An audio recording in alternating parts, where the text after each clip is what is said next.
موضوع الدرس في إثبات القدرة الكاملة لله وإثبات المعاد والرد على الكفار والمشركين، سورة الملك، تفسیر ابن کثیر۔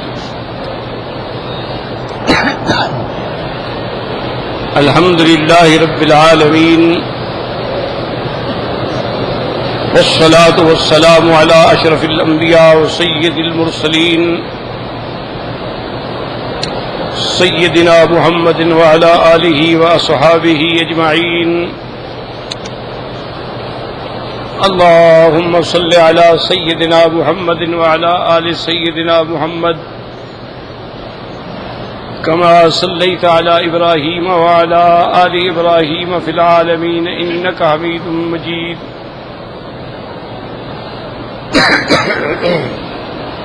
أعوذ بالله من الشيطان الرجيم، بسم الله الرحمن الرحيم۔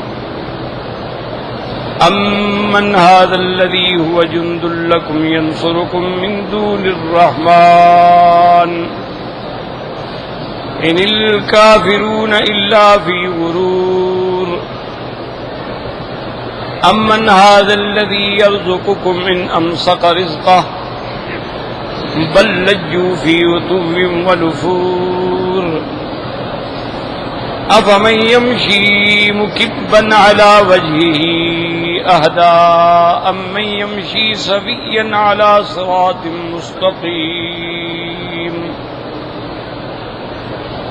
قل هو الذي أنشأكم وجعل لكم السمع والأبصار والأفئدة قليلا ما تشكرون۔ قل هو الذي ذرأكم في الأرض وإليه تحشرون۔ ويقولون متى هذا الوعد إن كنتم صادقين۔ قل إنما العلم عند الله وإنما أنا نذير مبين۔ فلما رأوا زلفة سيئت وجوه الذين كفروا وقيل هذا الذي كنتم به تدعون۔ قال المؤلف والمفسر رحمه الله تعالى بل لجوا في عتو ونفور۔ لجوا أي استمروا في طغيانهم وإفكهم وضلالهم، في عتو ونفور أي في معاندة واستكبار ونفور على إدبارهم عن الحق، لا يسمعون له ولا يتبعونه۔ اللہ تبارک و تعالی نے مشرکین کے رد میں دلائل کے بعد یہ ارشاد فرمایا کہ کافر جو ہیں وہ ڈوبے ہوئے ہیں، پکڑے ہوئے ہیں اپنی سرکشی میں، جھوٹ میں، گمراہی میں، گویا غرق ہو گئے۔ لجو مانا غرق ہو گئے، عتو مانا نافرمانی، نفور مانا حق سے بھاگنا۔ فی عتو و نفور اے فی معاندۃ اناد میں، استکبار میں، ونفورہم علی ادبارہم اور اپنے الٹے پاؤں بھاگ جانا حق سے۔ کیا معنی؟ یعنی لا یسمعون لہ ولا یتبعونہ، نہ حق بات سنتے ہیں نہ حق بات کی اتباع کرتے ہیں۔ اب اللہ نے ایک مثال دی ہے، یاد رکھو قرآن میں بہت اللہ نے مثالیں دی۔ اس کی وجہ یہ ہوتی ہے کہ مثال جو ہے نا وہ آدمی کو آسانی سے سمجھ آ جاتی۔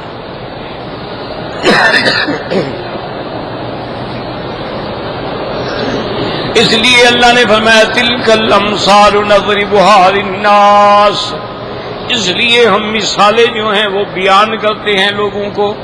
تو لفظ آیا نضربها، نضرب کا معنی ہوتا ہے مارنا، تو گویا مثال دے کر ایسی مار ماری جاتی ہے کہ اگلے کے پاس جواب ہی کوئی نہیں ہوتا۔ بل نضرب بالحق علی الباطل، گویا کہ ہم حق کو مارتے ہیں باطل پہ، فیدمغہ، اس کا دماغ پاش پاش ہو جاتا اور وہ ہمیشہ کے لیے مٹ جاتا۔ اس لیے اللہ مثالیں دیتے ہیں۔ ضرب اللہ مثلا للذین کفروا امرأة نوح وامرأة لوط، اللہ نے فرمایا دیکھو ہم مثال بیان فرمائی عورت بیوی حضرت نوح اور حضرت لوط کی کہ انبیاء کی بیویاں ہیں لیکن کافر ہیں۔ تو ان کو اللہ کے پیغمبر بھی عذاب سے نہیں بچا سکے. اسی طرح فرمایا ضرب اللہ مثلا للذین آمنوا امرأۃ فرعون، اور مثال دی کہ دیکھو فرعون کی بیوی ہے لیکن ایمان والی ہے، اللہ نے اس کو جنت میں پہنچا دیا. تو اس لیے یہاں بھی ایک اللہ نے مثال دی ہے. افمن یمشی مکبا علی وجہہ اہدی امن یمشی سویا علی صراط مستقیم وہذا مثل ضربه اللہ للمؤمن والکافر فالکافر مثله فیما هو کمثل من یمشی مکبا علی وجہہ ای یمشی منحنیا لا مستویا علی وجہہ لا يدری این یسلک ولا کیف یذهب بل طائح جائر ضال اہدی امن یمشی سویا منتصب القامۃ علی صراط مستقیم علی طریق واضح بین وهو فی نفسه مستقیم وطریقه مستقیمۃ ھذا مثلهم فی الدنیا وکذلک یکونون فی الآخرہ فالمؤمن یحشر یمشی سویا علی صراط مستقیم مفض به الی الجنۃ الفیحاء وَأَمَّا الْكَافِرُ فَإِنَّهُ يُحْشَرُ يَمْشِي عَلَى وَجْهِهِ إِلَى نَارِ جَهَنَّمَ. اب اللہ نے مثال بیان فرمائی ہے مومن اور کافر کی. اللہ نے فرمایا کافر کی مثال ایسی ہے جیسے کوئی بندہ اپنے چہرے کے بل چل رہا ہو، یعنی کبھی گرتا ہے کبھی سنبھلتا ہے کبھی منہ کے بل جا پڑتا ہے، راستہ ٹیڑھا ہے. اور اس کا لامستوی کیا اس کے برابر ہو سکتا ہے کہ جس کو یہ پتہ بھی نہیں کہ میں کہاں جا رہا ہوں، نہ پتہ ہے کہ میں کیسے چل رہا ہوں، خود بھی ٹیڑھا راستہ بھی ٹیڑھا. تو نتیجہ یہ ہے کبھی منہ کے بل گر گیا پھر اٹھا پھر گر گیا.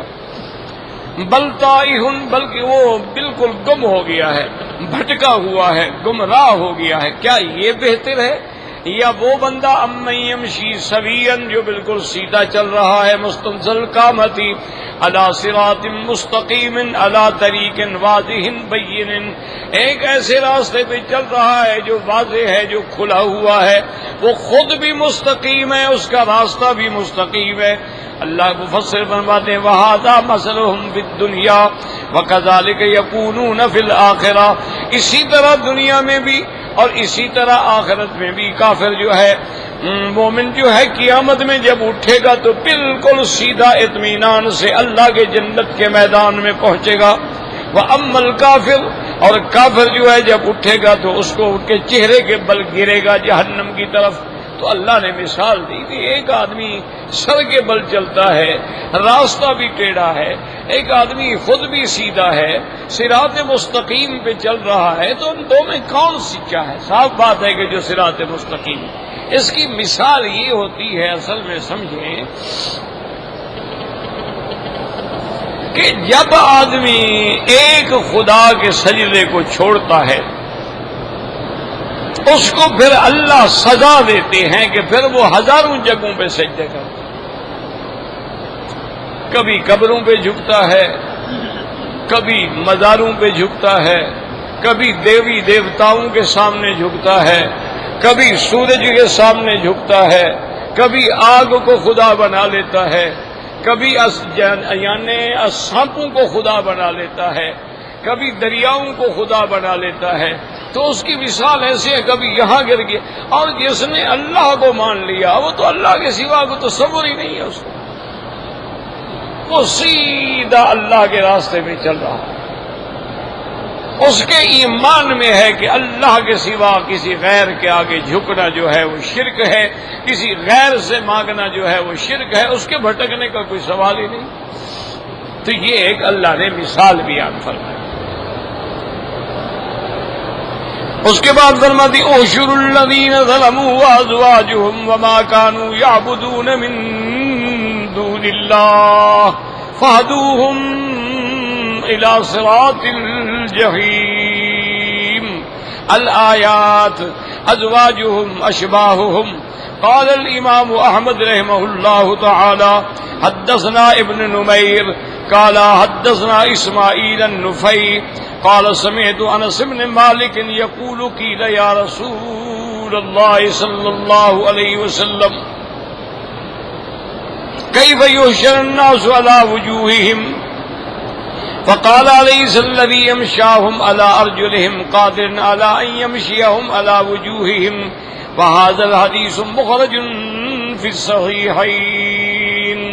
اب اللہ نے فرمایا کہ قیامت والے دن اللہ حکم دیں گے کہ ان سب کو اٹھاؤ اور ان کو ان کے اشباہ کے ساتھ ملا دو.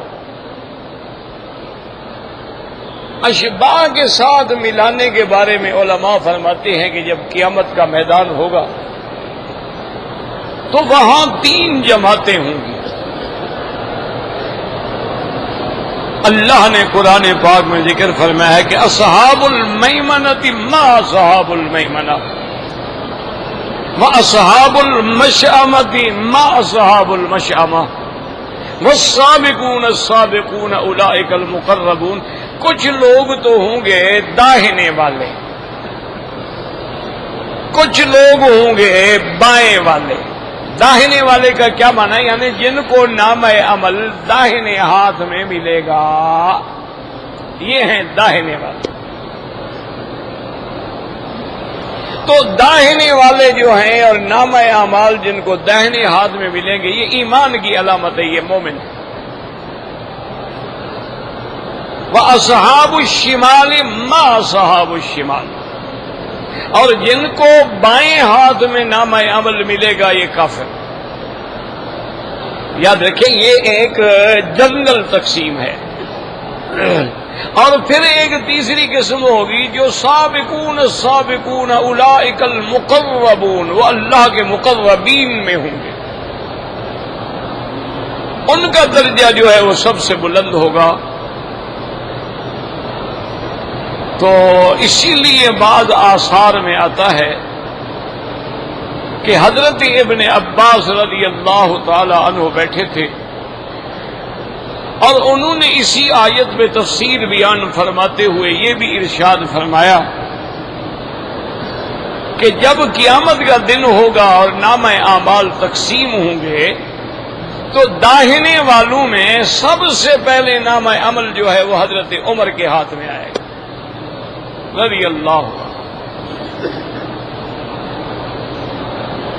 تو اب جو آگے بیٹھے تھے صحابہ وہ حیران ہو گئے. انہوں نے کہا یا ابن عباس،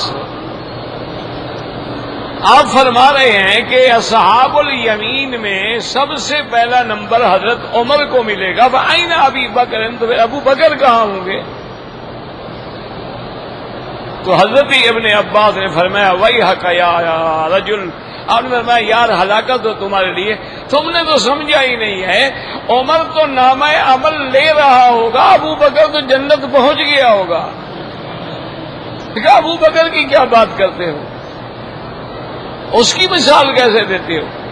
انہوں نے کہا وہ تو ان لوگوں میں ہے نا جو مقربون ہیں، وہ تو ان لوگوں میں ہیں جو سرکار دو عالم صلی اللہ علیہ وسلم کے قرب خاص میں ہیں، اور تو جنت میں چلے گئے ہوں گے.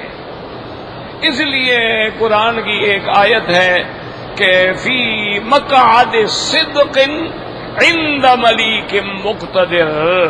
بعض لوگ ایسے بھی ہوں گے کہ ان کو جنت کی طرف لے جا رہے ہوں گے، وہ کہیں گے ہمیں کہاں لے جا رہے ہیں؟ انہوں نے کہا نہیں، ہمارا مقام جنت تھوڑا ہے، ہمیں تو اللہ کے پاس لے جاؤ. ان کو پھر قرب خداوندی حاصل ہوگا. اسی لیے بی بی آسیہ نے، فرعون کی بیوی نے ایمان لانے کے بعد جو دعا مانگی تھی نا، رب ابن لی عندک بیتا فی الجنہ ونجنی من فرعون وعملہ ونجنی من القوم الظالمین. اب دیکھیں کیسی دعا مانگی.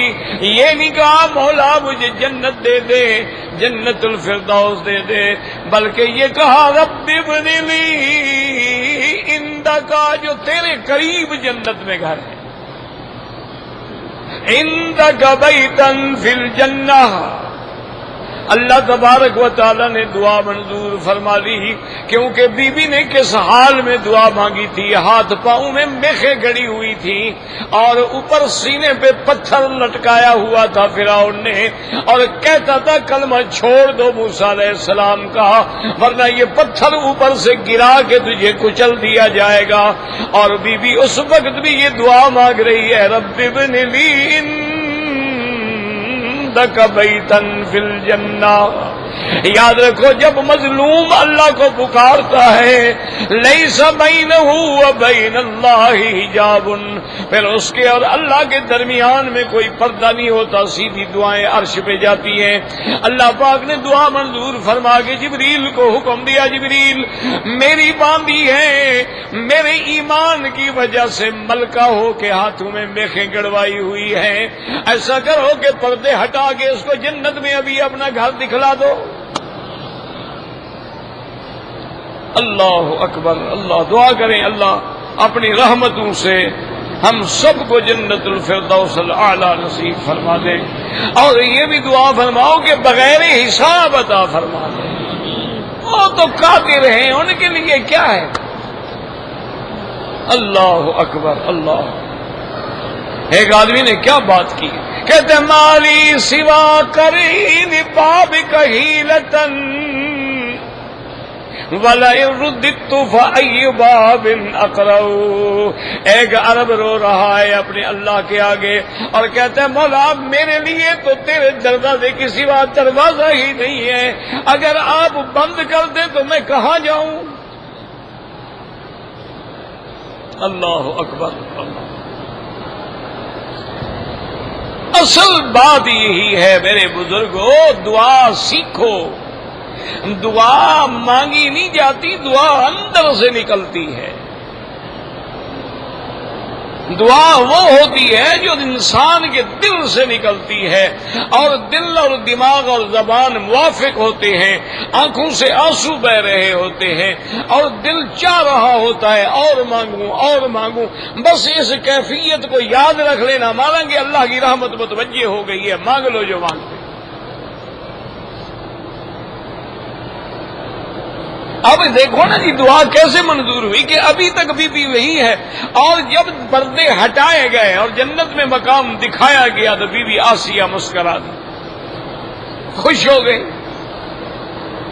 فرعون بدبخت کہنے لگا کہ دیکھو انہا تجننت، یہ پاگل ہو گئی ہے، ابھی مرنے کا وقت ہے مسکرا رہی ہے۔ اس کو نہیں پتا ہے کہ جو ایمان والے ہیں وہ تو موت کو دیکھ کے مسکراتے ہیں۔ موت سے تو وہ ڈرتا ہے نا جس نے گناہوں کے بیڑے اکٹھے کیے ہوئے ہیں، اب وہ تو جاتے ہوئے مرے گا، ڈرے گا۔ اور جو اللہ پر ایمان ہے، حضرت علی رضی اللہ تعالیٰ عنہ بعض اوقات کفار سے لشکر میں لڑائی میں جا کے دشمنوں کی صفوں کے اندر گھس جاتے تھے، تو سارے ساتھیوں نے کہا حضرت علی یہ کوئی بہادری تو نہیں ہے، آدمی ایک سے لڑتا ہے، 2 سے 5 سے 10 سے، یہ تو نہیں کہ 200 دشمنوں کے اندر گھس جاؤ، یہ تو اپنے آپ کو ہلاکت میں ڈالنے والی بات ہے، مہربانی کیا کریں، احتیاط تو ضروری ہے۔ آپ نے فرمایا یار تم کیا کہتے ہو، موت مجھ سے ڈرتی ہے۔ اچھا صحابی جو بیٹھے تھے ساتھی ان کو سمجھنا ہے، انہوں نے کہا حضرت موت بھی کبھی ڈرتی ہے، موت جب آتی ہے کیسے ڈر؟ انہوں نے کہا اللہ کے بندے مجھے یہ بتاؤ وقت سے پہلے آ سکتی ہے؟ انہوں نے کہا نہیں۔ انہوں نے کہا تو پھر میں جب ڈھونڈ رہا ہوں، جب وقت نہیں آئے گا وہ آ ہی نہیں سکتی، تو خود بھاگ رہی ہے ابھی میرا وقت نہیں آیا، میں نہیں آ سکتی، تو پھر مجھے ڈرنے کی کیا ضرورت ہے؟ جب وقت آ جائے گا تو پھر احتیاط بھی ہو تو بندہ کرسی پہ بیٹھے بیٹھے بھی مر جاتا ہے، بندہ پلنگوں پہ سوتے ہوئے بھی مر جاتا ہے، اور جن کی موت نہیں آتی وہ ٹینکوں کے نیچے بھی زندہ نکل آتے ہیں، ہوائی جہاز کریش ہو جاتے ہیں وہ زندہ بچ جاتے ہیں، بحری جہاز ڈوب جاتے ہیں وہ زندہ بچ جاتے ہیں، کہ موت کا وقت نہیں آیا۔ اب یاد رکھیں کہ ہمارا ایمان ہے اور عقیدہ ہے کہ اللہ کی مخلوق میں سب سے افضل، سب سے اعلیٰ، سب سے اکمل، سب سے اجمل جو ہیں وہ حضرت محمد مصطفیٰ ہیں۔ اور اسی طرح ہمارا یہ عقیدہ ہے کہ سب سے اعلی مقام جو جنت میں ہے وہ بھی حضرت محمد مصطفیٰ کا۔ ایک بات سمجھ لیں، اسی لیے اللہ کے نبی نے ہمیں فرمایا کہ جب مؤذن اذان کہتا ہے قولوا کما یقول المؤذن، تم بھی اسی طرح کہو جیسے وہ کہہ رہا ہے، اللہ اکبر اللہ اکبر اشہد ان لا الہ الا اللہ۔ اور فرمایا جب وہ اذان ختم کر دیتا ہے اس کے بعد تم میرے اوپر درود شریف پڑھو، اللہم صلی علی سیدنا محمد وعلی آل سیدنا محمد کما صلیت علی ابراہیم وعلی آل ابراہیم فی العالمین انک حمید مجید۔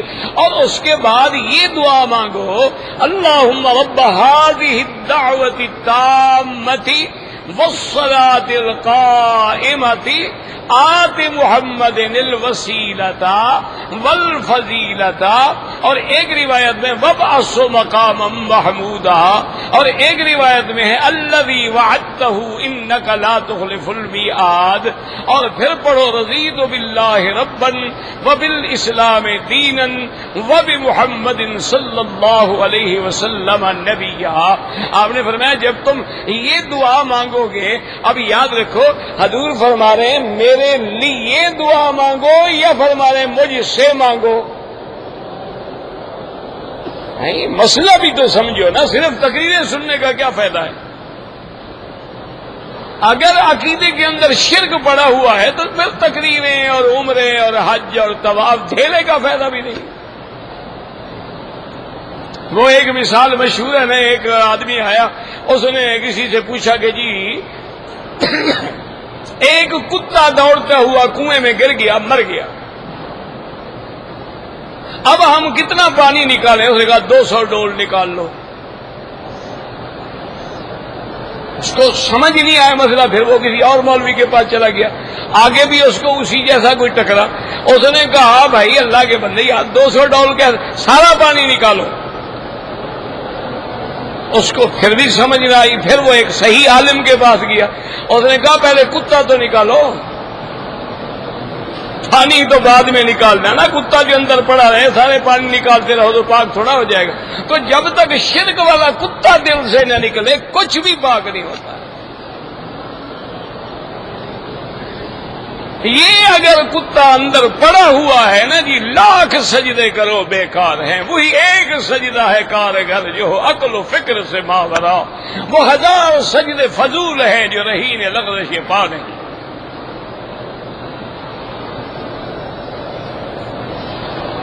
تو آپ اندازہ فرمائیں، ایک بات کو سمجھیں، اللہ کے قرآن کو سمجھیں، حدیث کو۔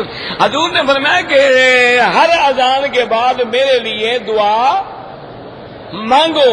معلوم ہوا کہ ہم نبی سے نہیں مانگ سکتے، اولیاء سے نہیں مانگ سکتے، بلکہ حضور فرما رہے ہیں تم میرے لیے مانگو۔ اور ہر نماز کے ہر اذان کے بعد، تاکہ ہر اذان کے بعد تمہیں سبق ملے کہ مانگنے کی ذات صرف اللہ کی ہے، اللہ کے سوا کسی سے نہیں مانگا جاتا۔ اور یہ حدیث بھی سمجھ لیں کہ حضور نے کیوں کہا، حضور کو کیا ضرورت ہے ہماری دعا کی؟ بھئی ہمیں تو ضرورت ہے نا، لیکن سرکار دو عالم کو کیا ضرورت ہے؟ سرکار دو عالم کو تو ہماری دعا، آپ تو معصوم ہیں، آپ سب سے پہلے آپ کے بغیر کوئی جنت میں داخل نہیں ہو سکتا۔ حضور نے فرمایا انا اول من اقرع باب الجنت، سب سے پہلے میں جنت کا دروازہ کھولوں گا۔ فرمایا انا اول من یبعث من قبر فی قبرہ، سب سے پہلے میں اپنے روضہ مبارک سے باہر آؤں گا۔ اور فرمایا انا اول خطیب، اور میں اس وقت بھی خطیب ہوں گا جب سارے پیغمبر خاموش کھڑے ہوں گے۔ اور فرمایا انا اول شافع، میں سب سے پہلے شفاعت کرنے والا ہوں گا۔ اور فرمایا انا اول مشفع، سب سے پہلے میری شفاعت قبول ہوگی۔ جس کا یہ مقام ہو، جس کے بغیر اور بھی کوئی جنت میں داخل نہیں ہوتے، دروازہ ہی نہ کھلے تو کون داخل ہوگا؟ لیکن وہ فرماتی ہیں میرے لیے دعا مانگو، تو حضور کو کیا ضرورت ہے ہماری دعا کی؟ سمجھو مسئلہ. اس کی وجہ یہ ہے، یہ بھی رحمت ہے، شفقت ہے، اپنی امت سے محبت ہے. حضور نے فرمایا جب تم مجھ سے دعا مانگو گے تو اس کی وجہ سے میں اللہ کے آگے تیری شفاعت کر سکوں گا. میرا اللہ، یہ میرے گناہگار بندے میرے لیے مانگتے رہے ہیں، اب مہربانی فرما دے.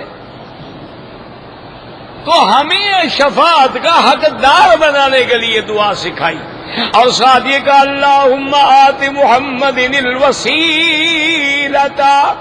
تو اس وسیلے سے مراد یہ نہیں ہے کہ حضور کے وسیلے سے دعا مانگو، بلکہ وسیلہ جنت میں ایک مقام کا نام ہے جس کی آگے حدیث میں تفسیر موجود ہے، وَبَعَثُ مَقَامًا مَحْمُودًا. اسی کا نام وسیلہ بھی ہے، اسی کا نام مقام محمود بھی ہے. اور اس لیے اللہ تبارک و تعالی نے اس مرتبہ جو حضور کے لیے فرمایا میرے لیے مانگتے رہو. اور یاد رکھیں قیامت میں اللہ تبارک و تعالی گویا کہ حضور پاک کی درخواست سے سب کی شفاعت قبول فرمائیں گے. وہ ہے مقام وسیلہ. یہ معنی نہیں کہ تم دعاؤں میں وسیلہ پکڑو، واسطہ پکڑو، بزرگوں کا واسطہ اور فلاں کا واسطہ اور فلاں کا واسطہ. یہ کوئی قرآن، سارے قرآن کی دعائیں پڑھ لو، ایک دعا میں تمہیں نہیں ملے گا واسطہ. اب دیکھیں، اب مسئلہ سمجھیں کہ سب سے اونچا مقام جنت میں کس کا ہے؟ ہاں جی، کہہ دو، حضور کا نام لے لو یار. کوئی ڈر لگتا؟ چلو انگوٹھے چوم لو، جیسے خوشی تمہاری بھائی. تم نے حق بات تو ماننی نہیں ہے نا، قسم کھائی ہوئی ہے نا. اچھا حضور کا نام تو لو اچھی طرح، دل سے نام لو، محمد. اچھا اب ایمان سے کہیں گے، اب اپنے دونوں ہونٹ جو ہیں نا، ان کو چاہے پکڑ لو یا ان کو ملنے نہ دو اور حضور کا نام لو. بھائی جلدی کرو، وقت ضائع نہ کرو. ہاں جی، نہیں ہو سکتا. تو جس کے نام لینے میں خود بخود بوسہ آ جاتا ہے، پھر انگوٹھے چومنے کی ضرورت ہے؟ جس کا نام بوسے کے بغیر ادا ہی نہیں ہوتا، اس کے لیے پھر ہاتھوں کے انگوٹھے اور ناخن چومنے کی کیا ضرورت پڑ گئی ہے؟ اللہ نے نام ہی ایسا دیا میرے مدنی کو کہ میرا مدنی جب تک امت تیرے نام کو بوسہ نہ دے میں تیری زبان سے نام نکلنے ہی نہیں دوں گا. اچھا اب سب سے اعلیٰ مقام جنت میں کس کا ہے؟ محمد الرسول اللہ صلی اللہ علیہ وسلم. اچھا اور اللہ کے قریب جنت میں سب سے پہلے کس کا مقام ہے؟ محمد الرسول اللہ. اور بی بی آسیہ کی دعا کیا تھی؟ رب ابن لی عندک بیتا فی الجنت ونجنی من فرعون وعملہ ونجنی من القوم الظالمین. یا اللہ مجھے جنت میں گھر دے اپنے پاس. اللہ نے فرمایا بی بی میرے پاس تو گھر محمد مصطفیٰ کا ہے، اور تیری دعا میں نے منظور کر لی ہے، جنت میں تیرا نکاح محمد مصطفیٰ سے کر کے اس کے گھر میں بھیج دوں گا. اللہ اکبر، اللہ کیسے دعا منظور. اسی لیے ایک مکالمہ ہے، حدیث میں تو نہیں آیا ہے لیکن مؤرخین نے اس کو لکھا ہے. بھئی بیٹھ جاؤ نا، کیا سر پہ سوار ہے، بیٹھ جاؤ آرام سے. جاؤ، کیوں آگے بیٹھو گے؟ وہ چور ہیں تم سے پہلے جو بیٹھے ان کا کیا گناہ ہے؟ لا حول ولا قوت الا باللہ العلی العظیم. جو بزرگ ہیں، داڑھی والے ہیں، تم سے پہلے بیٹھے ہیں، تم بچے ہو، ادب سیکھو.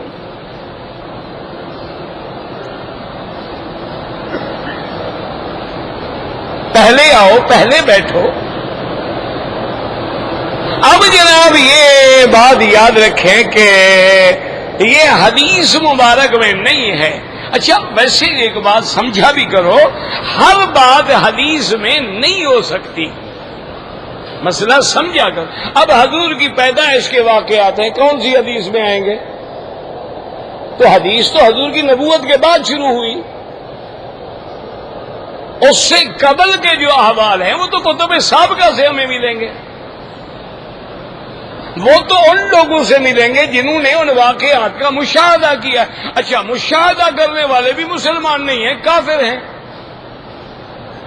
حضور جب پیدا ہوئے ہیں تو اس وقت سارے کافر ہیں۔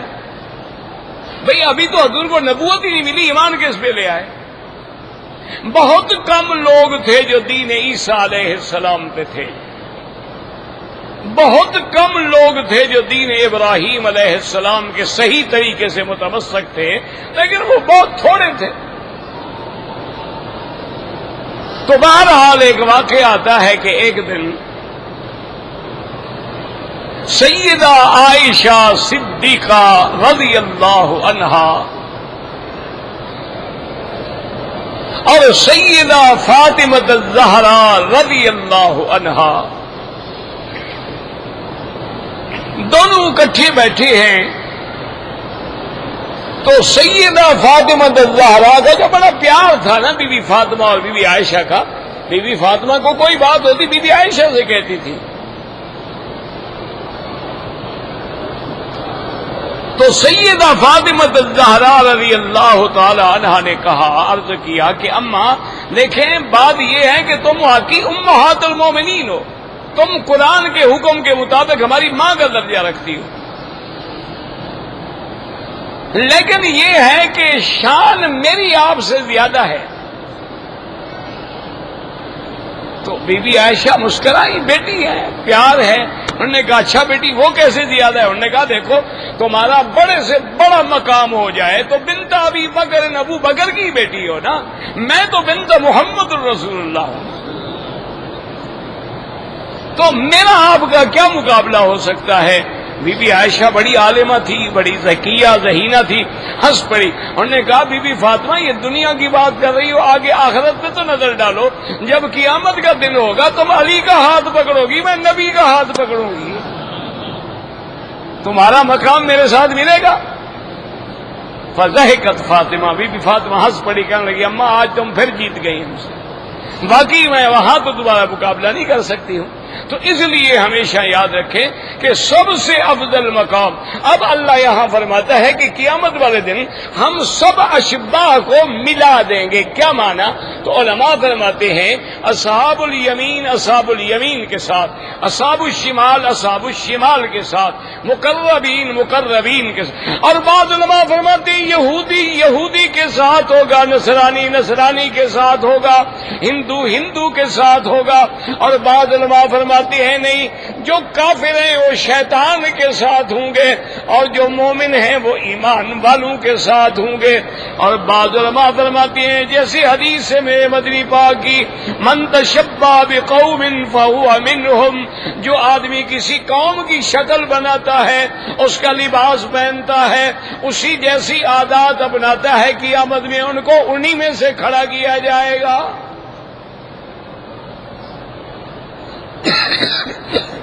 اس لیے اللہ فرماتے ہیں کہ ہم قیامت کے دن پھر حکم دیں گے کہ میرے سوا جو بھی غیروں کی عبادت کرنے والے تھے ان سب کو اکٹھا کرو۔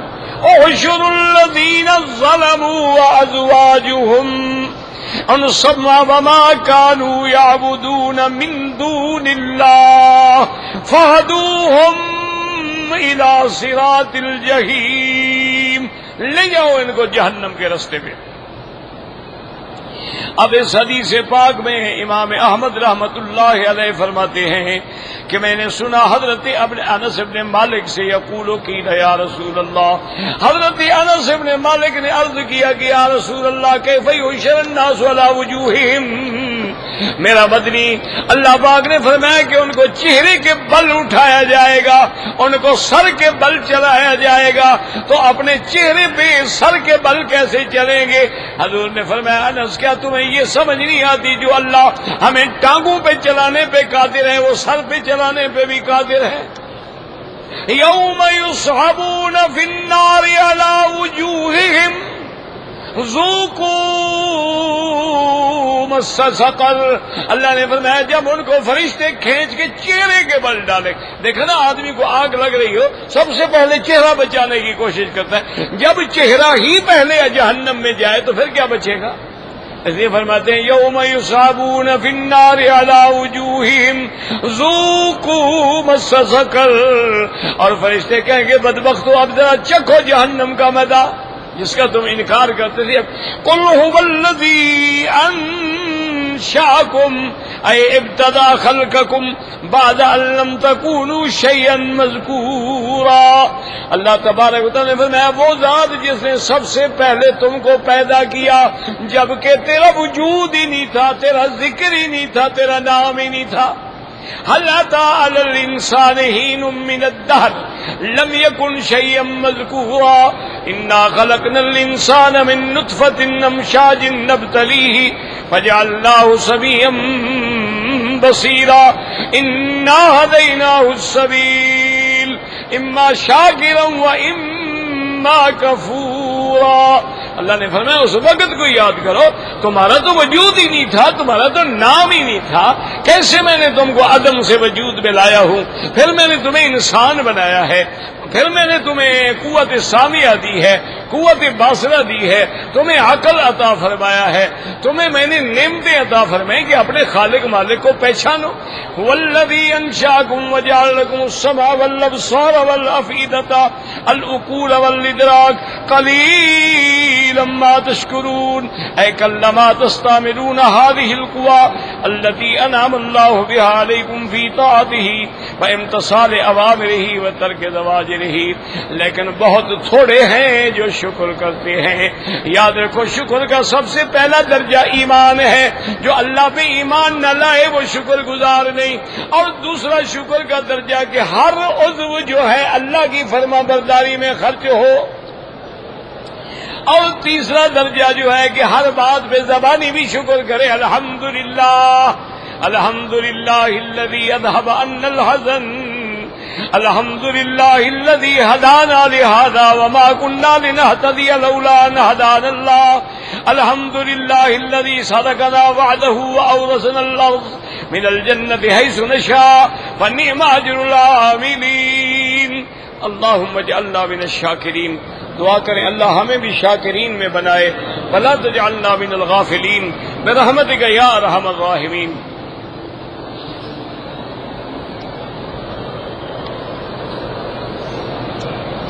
کہتے ہیں جی کہ میں بغیر بتائے ہوئے اپنے بھائی کو یا رشتہ دار کو زکوٰۃ کے پیسے دے دیتا ہوں، لیکن ان کو بتاتا نہیں ہوں. بتانا کوئی ضروری نہیں ہے. اصل میں زکوٰۃ دینے میں تیری نیت کا عمل ہے، بتانے کا کوئی ضرورت نہیں. تیری نیت ہو کہ یہ میں زکوٰۃ دے رہا ہوں، بلکہ نہ بتائیں زیادہ بہتر ہے. کیوں بیچارہ وہ شرمندہ نہ ہو خام خواہ کہ یار مجھے بھائی ہو کے بھی زکوٰۃ دے رہا ہے. اور افضل بھی یہی ہے کہ تم زکوٰۃ اپنے رشتہ داروں کو دو، کیونکہ تمہیں پتہ ہے کہ میرا رشتہ دار کون صحیح معنی میں مستحق ہے، غریب ہے، فقیر ہے، محتاج ہے، یتیم ہے، بیوہ ہے. ان کا سب سے پہلے حق ہے. اور ابھی یاد رکھیں کہ ایک بہت بڑے ماہر اقتصادیات ہیں، اس نے باقاعدہ حساب لگایا ہے کہ اگر مسلمان ملکوں میں صحیح معنی میں زکوٰۃ کا نظام بنا دیا جائے اور سارے ٹیکس ختم کر دیے جائیں کہ یہ فلاں ٹیکس ہے اور فلاں ٹیکس ہے اور کسٹم ہے، انکم ٹیکس ہے، موت پہ ٹیکس ہے، چولہے پہ ٹیکس ہے، کھانے پہ ٹیکس ہے، سارے ٹیکس مٹا دیے جائیں، صرف اسلام کی زکوٰۃ نافذ کر دی جائے. اس نے کہا مسلمان ملک میں کوئی غریب رہ ہی نہیں سکتا. اور پھر اللہ کا نظام یہ ہے کہ تؤخذ من اغنیائہم وترد الی فقرائہم. زکوٰۃ امیروں سے لی جائے گی اور غریبوں کو دی جائے گی. ہمارے ہاں کیا ہوتا ہے، ٹیکس غریبوں سے لیا جاتا ہے، امیر کہاں دیتے ہیں؟ آج تک امیروں نے بجلی کا بل دیا ہے؟ ان کے 20 ایئر کنڈیشن چل رہے ہیں، کوئی بل نہیں. غریب بیچارے کے 2 بلب بھی چلتے ہوں تو پکڑ لیتے ہیں. اسلام کے نظام کو نافذ کر دو، ساری پریشانیاں ختم ہو.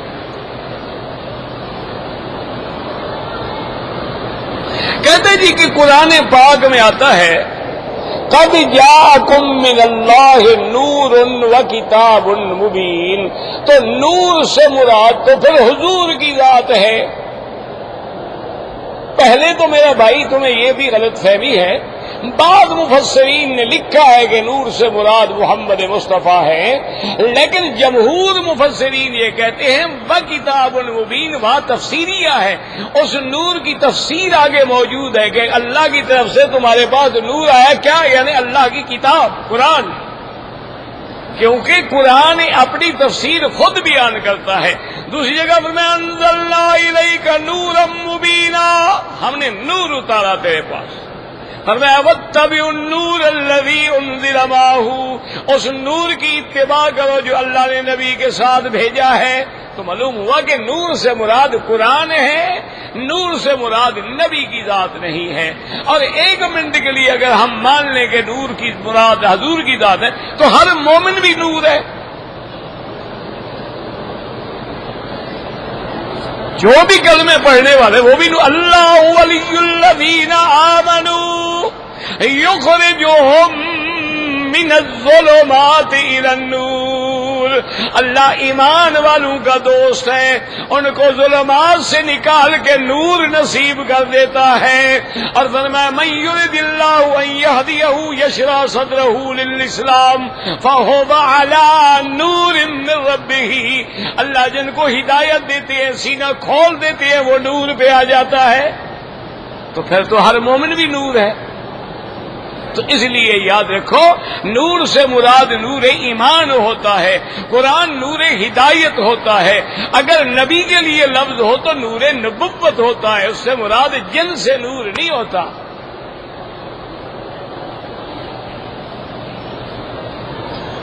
یعنی اتنا بڑا مسئلہ جو ہے وہ تم اس قسم کے متشابہ الفاظ سے ڈھونڈ رہے ہو، جب نص ہے انما انا بشر مثلکم، پھر جھگڑے کی کیا بات ہے؟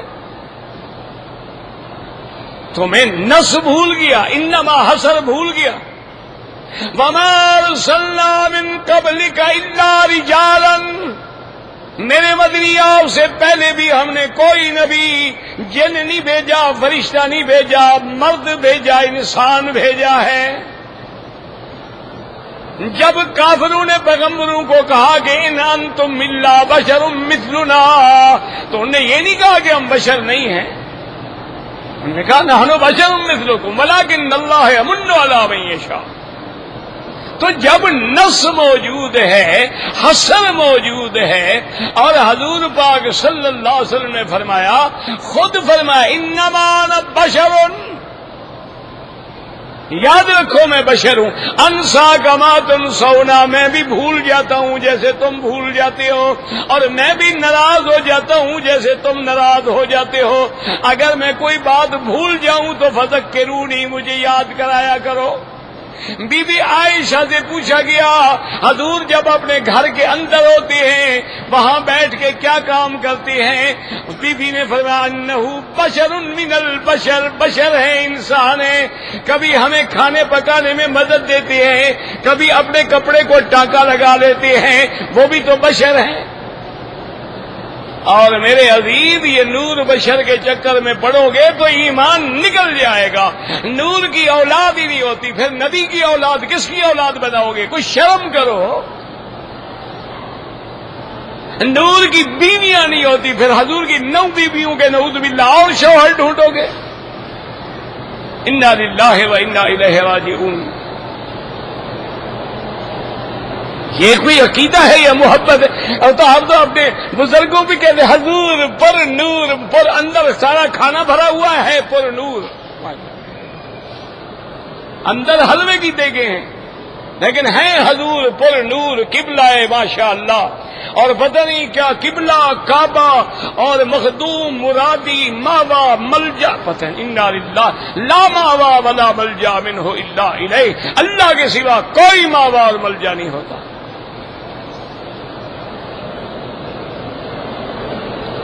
حضور کی داڑھی مبارک ایسے تھی جیسے چاند کا ہالا ہوتا ہے، حالت حدود حرم میں کسی بھی مسجد میں نماز پڑھے 1 کا لاکھ تو پورے حرم میں ملتا ہے. اگر بغیر داڑھی والا نماز پڑھا رہا ہے اس کے پیچھے نماز نہیں ہوتی. اگر اتفاقاً آپ نے پڑھ لی, بعد میں پتہ چلا کہ حضرت صاحب کی داڑھی نہیں تھی تو نماز تو ہو جائے گی, لیکن خود بغیر داڑھی والے کو امام نہ بناؤ. داڑھی نہ ہو تو سلام کہہ سکتے ہیں, سلام تو کافر کو نہیں کہہ سکتے. داڑھی منڈانے والا فاسق و فاجر ہے, کافر تو نہیں ہے.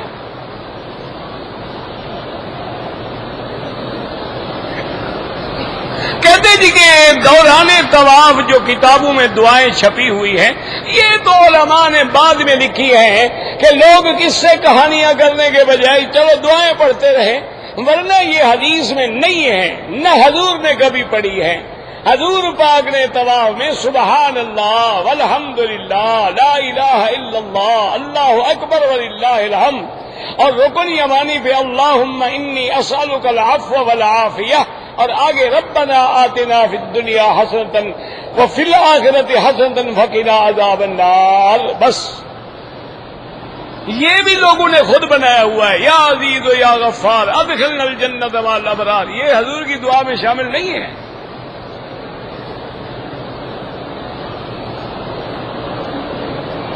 عمرے کرنے سے حج فرض نہیں ہوتا. کوئی رہنے دے گا تمہیں کہ حج فرض ہو گیا ادا کر کے جاؤ؟ انشاءاللہ پکڑ کے گھر پہنچائیں گے.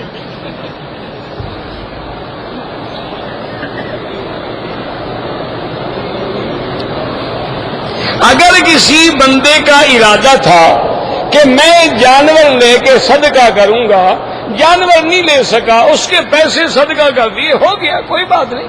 لیکن افضل یہ ہے جو نیت کی ہے پوری کریں.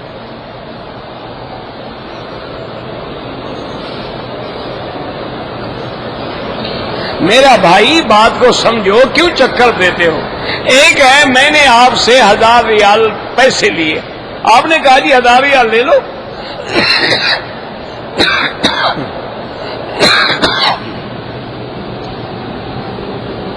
اور سال کے بعد مجھے 1100 دے دو, یہ سود ہے, یہ حرام ہے.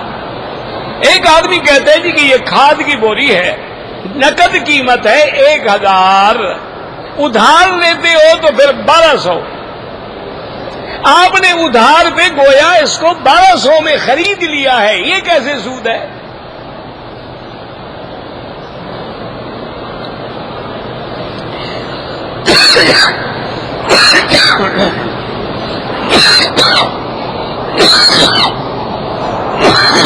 انا للہ و انا الیہ راجعون.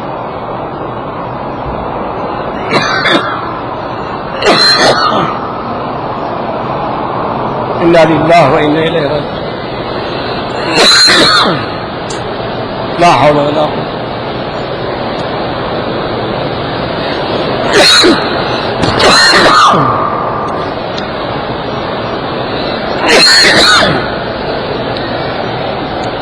یاد رکھو کہ جنازے میں ایک سلام پھیرنا بھی جائز ہے اور 2 پھیرنا بھی جائز ہے. ایک سلام سے بھی نماز ہو جاتی ہے.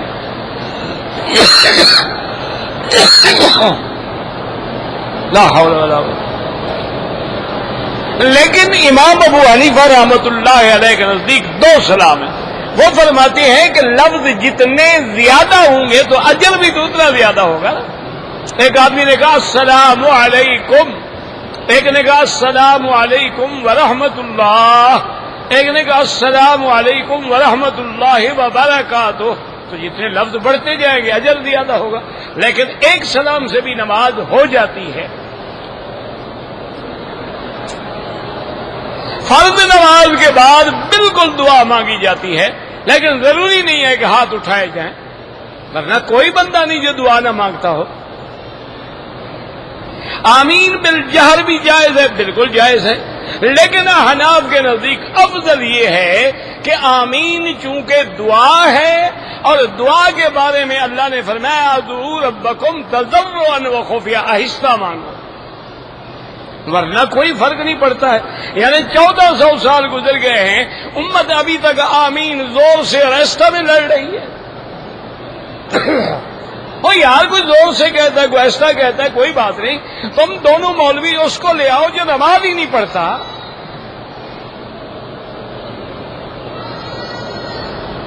حرم شریف میں جوتا گم ہو جائے، چلو ایک مسئلہ تم بتاؤ، ایک میں بتاتا ہوں۔ حرم شریف میں بیوی گم ہو جائے پھر کیا کرو؟ دوسرے کی لے لو۔ تو اسی طرح جوتا بھی ناجائز ہے۔ 6 فٹ والی چیز حرام ہے، چھوٹی چیز حلال ہے۔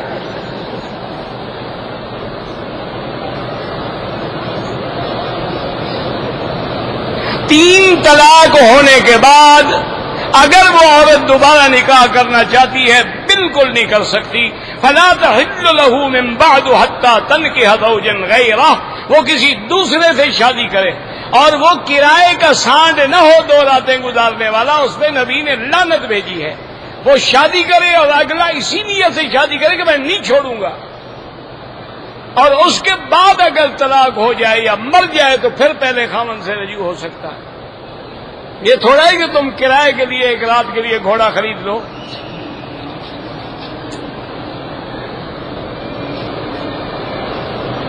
کسی کے صدقے میں دعا نہیں ہوتی، دعا ہے ادعوا ربکم، سیدھا رب سے مانگو۔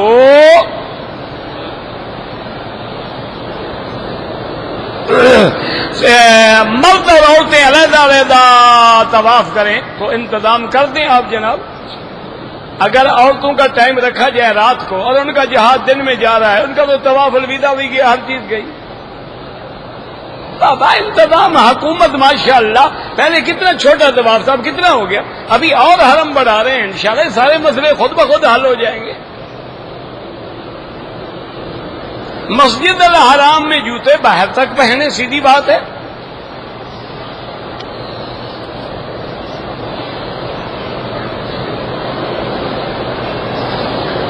میں نے بیوی سے کہا تھا کہ اگر تم بیوی کے ساتھ نہ بولا کرو طلاق ہو جائے گی۔ میری بیوی نے بات کی، حنفی مسلک میں طلاق ہو گئی لیکن رجوع کر لو، آئندہ ایسی باتیں نہ کرو۔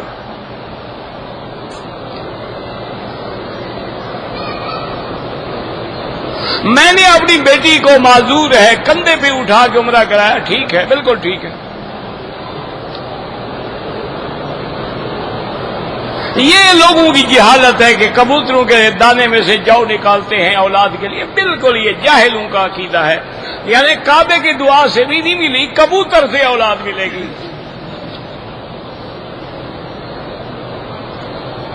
شوہر کے منع کرنے کے باوجود عورت نے عمرہ کیا، گناہ گار ہے لیکن عمرہ تو ہو جائے گا۔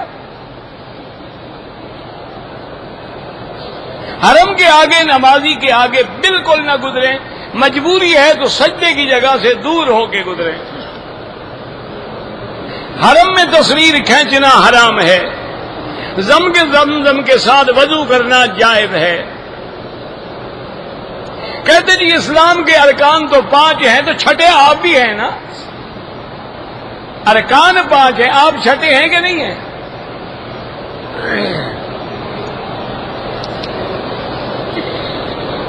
اگر عمرے کے بعد اپنا بال خود کاٹ لیں ٹھیک ہے، کوئی بات نہیں۔ اللہ کے بندے 5 کلمات ایک ہے، اس کے علاوہ یعنی اور اسلام میں کچھ نہیں ہے، صرف یہ 5 چیزیں ہیں۔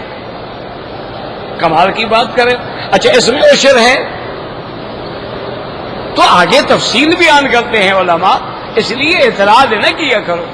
علی 5 شہادت واللہ الہ الا اللہ وان محمد رسول اللہ، اقام الصلاۃ، اب اقام الصلاۃ میں کتنے احکام آئیں گے؟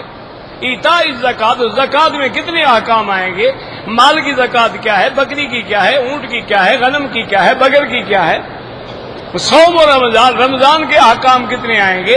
حج البیت، حج کے احکام کتنے آئیں گے؟ یہاں عمرے کا بھی ذکر نہیں ہے تو لہذا عمرہ خارج ہو گیا۔ کوئی عقل کیا کرو، محض تمہیں تبلیغی جماعت پہ اعتراض کرنا ہے تو اللہ ہدایت، بس ہم تو دعا کر سکتے ہیں، ہم بد دعا نہیں کر سکتے۔ زندہ لوگوں کے لیے طواف خود کرو، ان کے لیے دعا کرو۔ اگر ریٹائرڈ ملازمین نے گورنمنٹ اسکیم میں فکسڈ ڈپازٹ میں رقم جمع کرائے تو اس میں سود نہ لیں تو جائز ہے۔ دوران طواف وضو ٹوٹ جائے تو وضو طواف چھوڑ دیں، وضو کریں پھر شروع کریں۔ اگر وراثت کی جائیداد جو ہے والد اپنی زندگی میں اولاد میں تقسیم کر دیں، بالکل جائز ہے، کوئی منع نہیں، لیکن تقسیم کر کے کاغذ لکھ کے دے دو، قبضہ نہ دینا، ورنہ انشاءاللہ تمہیں اولاد نکال کے سڑک پہ کھڑا کر دے گی۔ وصیت لکھ کے کسی امین آدمی کے بعد رکھ دو کہ بھئی یہ شریعت کی تقسیم ہے، میرے مرنے کے بعد دی جائے۔ اگر زندگی میں تم نے سب کچھ اولاد کو دے دیا نا، انشاءاللہ پھر زندگی فٹ پاتھ پہ گزرے گی۔ باقی وہ کہیں گے ابا جی اب آپ مہربانی فرمائیں، تشریف لے جائیں، کافی عرصہ آپ نے کھا پی لیا ہے، اب ہمارا موقع ہے۔ اگر ہمارا قیام 16 دن ہے، آپ پوری نماز پڑھیں گے، مسافر تو ہے نہیں۔ ہاں اگر 8 دن مکے میں ہیں، 8 دن مدینے میں ہیں، پھر آپ مسافر ہیں، لیکن وتر ہر حال میں پڑھیں گے چونکہ وتر واجب ہے۔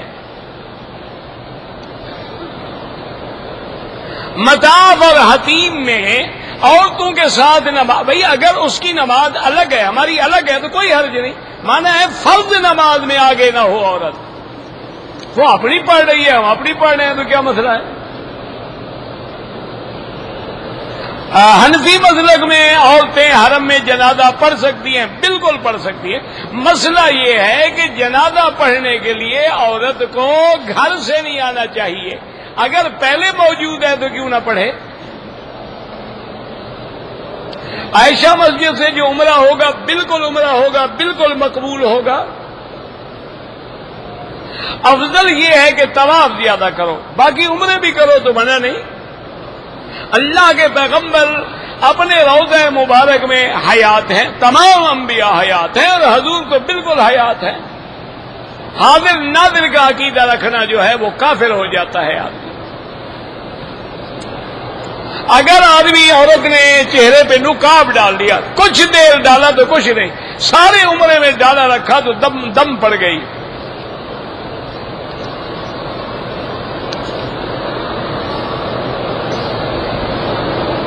چچا زاد بہن کے ساتھ شادی کر سکتا ہوں؟ بالکل، کیوں نہیں کر سکتے ہو بھائی؟ اور جی میں بہن کہتا تھا، کہنے سے کیا ہو جاتا ہے؟ بالکل شادی جائز ہے۔ ربنا تقبل منا انك انت السميع العليم اللهم فرج هم المهمومين نفس كرب المكروبين واقض الدين عن المدينين واشفنا واشف مرضانا ومرضى المسلمين